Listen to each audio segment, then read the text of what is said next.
Bonjour à tous et bienvenue dans cette deuxième vidéo de notre mini-série consacrée au temps de l'indicatif en français. Dans la première vidéo, nous avons vu ensemble le présent de l'indicatif, ce temps fondamental qui permet d'exprimer des actions en cours, des habitudes ou des vérités générales. Aujourd'hui, nous allons voyager dans le passé. Dans cette leçon, nous allons découvrir trois temps du passé: l'imparfait, le passé composé et le plus que parfait. Ils ont chacun des usages spécifiques et je vais vous montrer quand les utiliser, comment les former et comment les différencier facilement. À la fin de cette vidéo, vous serez capable de parler du passé avec plus de clarté et de précision. Prêt?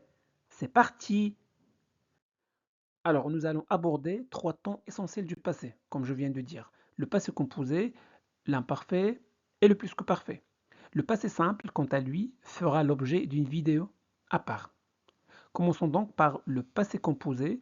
Voyons ensemble quand on l'utilise et comment il se forme. Commençons par les valeurs du passé composé, c'est-à-dire ses principaux usages. Parfait. Alors, première utilisation, le passé composé permet d'exprimer une action terminée dans le passé, souvent liée au présent. Prenons un exemple, elle a acheté une voiture. Donc, le passé composé sert à parler d'une action qui s'est achevée dans le passé, mais dont les conséquences ou le résultat sont encore valables maintenant. L'achat est au passé, mais elle possède toujours cette voiture aujourd'hui. Donc, première valeur, une action terminée dans le passé. Deuxième valeur du passé composé, on emploie le passé composé pour raconter plusieurs événements qui se suivent dans une histoire. Prenons un exemple, il est entré, il a allumé la lumière, puis il a commencé à lire. Donc chaque action se passe l'une après l'autre. On utilise le passé composé pour montrer que chacune de ces actions est bien terminée avant que la suivante commence, ce qui donne un récit fluide et précis dans le temps. Troisième valeur du passé composé, on l'emploie pour une action ponctuelle ou soudaine. Prenons un exemple, il a neigé ce matin. Cette phrase exprime un événement précis qui s'est produit une seule fois à un moment donné. Parfait. Maintenant que vous connaissez les principales valeurs du passé composé, passons à sa formation. Pour former le passé composé, on conjugue l'auxiliaire être ou avoir au présent, puis on ajoute le participe passé du verbe principal. C'est bon? Parfait. Commençons par les verbes du premier groupe. Alors pour conjuguer un verbe, le verbe parler, qui est un verbe du premier groupe, d'ailleurs ce verbe se conjugue avec l'auxiliaire avoir, alors pour former le participe passé de ce verbe, il suffit de supprimer ER. Voilà, on obtient le participe passé en ajoutant E accent aigu. Voilà, donc j'ai parlé, tu as parlé, il, elle a parlé, nous avons parlé, vous avez parlé, ils, elles ont parlé. C'est bon? Passons au verbe du deuxième groupe. Conjuguons le verbe salir. Ce verbe se conjugue avec l'auxiliaire avoir. Alors, pour former le participe passé de n'importe quel verbe du deuxième groupe, il suffit de supprimer IR et d'ajouter I. C'est bon? Voilà. J'ai sali, tu as sali, il, elle a sali, nous avons sali, vous avez sali, ils ont sali. Pour les verbes du troisième groupe, attention, leur participe passé est souvent irrégulier. Il n'y a pas vraiment de règle générale, donc il faut les apprendre individuellement. Un peu de mémorisation est nécessaire. Parfait. Conjuguons le verbe voir. Voici son participe passé. Voir, vu. J'ai vu, tu as vu, il, elle a vu, nous avons vu, vous avez vu, ils, elles ont vu. Faire, fait, j'ai fait, tu as fait, il, elle a fait, nous avons fait, vous avez fait, ils, elles ont fait. Et puisque la tâche consiste justement à retenir les participes passés, je vais partager avec vous un tableau clair et simple des verbes les plus courants du troisième groupe avec leurs participes passés. Cela vous servira de référence pour vos révisions. Vous n'avez pas besoin de tout apprendre d'un coup. Commencez par les verbes que vous utilisez le plus souvent à l'oral et à l'écrit. Petit à petit, vous les retiendrez naturellement. Par exemple, si euh, on vous demande de conjuguer le verbe par exemple boire, vous allez dire j'ai bu, tu as bu, il a bu, nous avons bu, vous avez bu, ils ont bu. C'est bon? Parfait. Passons maintenant aux valeurs de l'imparfait, c'est-à-dire les principales utilisations de ce temps au passé. Alors, première valeur, la description dans le passé. On utilise l'imparfait pour décrire une situation, un lieu, une personne, une ambiance, etc. Prenons un exemple. Il faisait froid et le vent soufflait fort.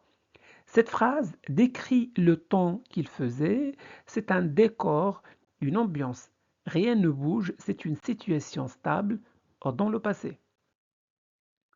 Deuxième valeur, l'habitude ou la répétition dans le passé. Donc l'imparfait sert à exprimer des actions répétées régulièrement dans le passé, souvent sur une période longue. Prenons un exemple. Quand elle était petite, elle lisait tous les soirs. C'est une routine quotidienne dans le passé qui durait tant qu'elle était enfant. Parfait. Troisième valeur, l'imparfait sert aussi à exprimer une action en train de se dérouler dans le passé, une action en cours, souvent interrompue par une action soudaine au passé composé. Prenons un exemple. Je dormais quand tu as appelé. L'action de dormir était en cours. Il a été interrompu par une action ponctuelle exprimée par le passé composé. Maintenant que vous connaissez les différentes valeurs de l'imparfait, voyons comment on le forme. Bonne nouvelle, l'imparfait est l'un des temps les plus simples à conjuguer en français. Alors, pour former l'imparfait, on commence par la forme nous au présent de l'indicatif, le radical de la première personne du pluriel au présent de l'indicatif. Donc on enlève la terminaison ONS et cela nous donne le radical du verbe. Ensuite, on ajoute simplement les terminaisons de l'imparfait. Vous allez voir, c'est vraiment simple. Prenons tout de suite quelques exemples pour bien comprendre. Commençons par le verbe prendre. Alors, qu'est-ce qu'on va faire? On va le conjuguer à la première personne du pluriel. Nous. Nous prenons. Ensuite, on supprime la terminaison ONS. On garde ce radical. À ce radical, on va ajouter, voilà les terminaisons de l'imparfait. Je prenais, tu prenais, il, elle prenait, nous prenions, vous preniez, il, elle prenait. Prenons un autre verbe. Vouloir. On va le conjuguer avec nous. Au présent de l'indicatif, nous voulons. On supprime la terminaison du présent, on garde ce radical auquel on ajoute les terminaisons de l'imparfait. Je voulais, tu voulais, il, elle voulait, nous voulions, vous vouliez, il, elle voulait. Parfait. Mais faites attention, le verbe être est le seul verbe irrégulier à l'imparfait. Son radical est être. Voilà. Ce qui donne j'étais, tu étais, il, elle était, nous étions, vous étiez, ils, elles étaient. C'est bon? Parfait. Passons maintenant aux valeurs du plus que parfait. La première valeur du plus que parfait, il sert à exprimer l'antériorité dans le passé. Le plus que parfait donc sert à exprimer une action antérieure à une autre action passée. Autrement dit, c'est une action qui s'est produite avant une autre déjà terminée. Par exemple, elle avait fermé la porte quand je suis arrivé. Ici, on voit deux actions dans le passé. Elle a fermé, elle avait fermé la porte et je suis arrivé. Mais la fermeture de la porte s'est produite avant mon arrivée. Donc le plus que parfait permet de marquer cette antériorité. Voilà. Deuxième valeur, on utilise aussi le plus que parfait pour construire une hypothèse qui n'a pas eu lieu, donc irréalisable. Il est souvent introduit par si et accompagné du conditionnel passé. Prenons un exemple. Si tu avais étudié, tu aurais réussi l'examen. Dans cet exemple, on imagine une situation qui aurait pu se produire, mais qui ne s'est pas produite. La personne n'a pas étudié, donc n'a pas réussi. Le plus que parfait sert ici à exprimer un regret ou à évoquer un scénario imaginaire. Troisième valeur, le reproche ou le regret. Prenons un exemple. Je t'avais pourtant dit de ne pas toucher à ça. Ici, on exprime un reproche. La personne avait reçu un avertissement, mais il ne l'a pas respecté. Le plus que parfait souligne qu'une chose avait été dite avant que l'erreur soit commise. Maintenant que vous connaissez les valeurs du plus que parfait, voyons comment ils se forment. Parfait. Le plus que parfait est un temps composé, tout comme le passé composé, il se forme avec deux éléments. L'auxiliaire être ou avoir conjugué à l'imparfait, très bien, plus le participe passé du verbe principal. C'est exactement le même principe que pour le passé composé, sauf que l'auxiliaire, ici, l'auxiliaire est à l'imparfait cette fois-ci. Conjuguons le verbe prendre au plus que parfait. Prendre, voici son participe passé. Alors, j'avais pris, donc avait, avions, aviez, avait. Voici donc l'auxiliaire avoir conjugué à l'imparfait, plus le participe passé du verbe prendre. Pris. J'avais pris, tu avais pris, il, elle avait pris, nous avions pris, vous aviez pris, ils, elles avaient pris. Donc, comme vous pouvez le constater, la formation du plus que parfait ressemble beaucoup à celle du passé composé. La seule différence, c'est que l'auxiliaire être ou avoir est conjugué à l'imparfait, alors qu'au passé composé, il est conjugué au présent.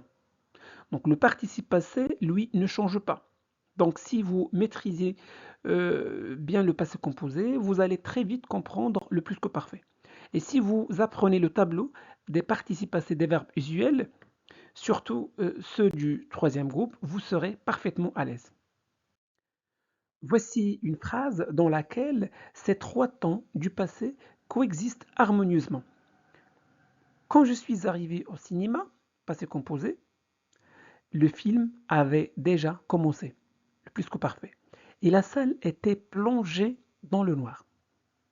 Donc le plus que parfait avait commencé marque une action antérieure à mon arrivée. Le passé composé, je suis arrivé, indique l'action principale, ponctuelle et terminée.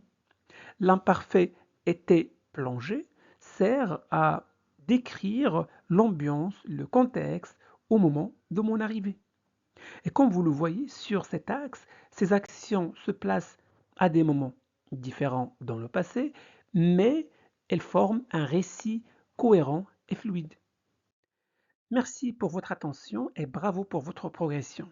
On se retrouve très bientôt pour la troisième et dernière vidéo de cette mini-série sur les temps de l'indicatif, dans laquelle nous parlerons des temps du futur.